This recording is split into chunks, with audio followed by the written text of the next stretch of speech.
في الذكرى 96 لتأسيس الشرطة العراقية، زار عدد من أبناء مدينة عفك من مقلدي المرجع المحقق الصرخي دام ظله الشريف مركز شرطة عفك ونقاط السيطرات التابعة للمدينة، وكذلك مديرية الأطفاء ومديرية المرور ليقدمون لهم التهاني بهذه المناسبة.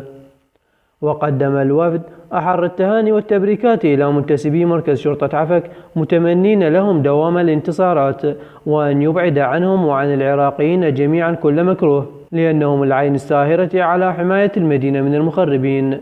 ويحمل لكم كما قلنا أرقى وأجمل الود والاحترام والإجلال على ما تقدمون هم المدينة عفك وهم للعراق بصورة عامة، كل المنتسبين، كل قوامنا الأمنية، كل أصناف السباقين شيخ السباقين، الله يسلمك يا أستاذ العزيز. وذكر أحد المشاركين في الوفد كلام المرجع المحقق الصرخي دام ظله الذي خص به أبناء الجيش والشرطة العراقية، واصفا إياهم بالسند والمحامين عن العراق والعين الساهرة له. كما وزار الوفد مديرية الأطفاء ليهنئهم أيضا بهذه المناسبة، حيث التقى منتسبوها بأجمل التهاني والتبريكات.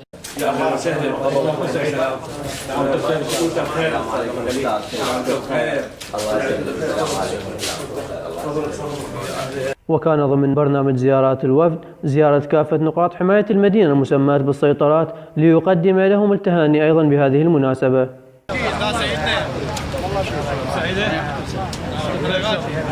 بخير ان شاء الله، لا بالعكس بخير ان شاء الله، موفقين ان شاء الله، الله يحفظكم.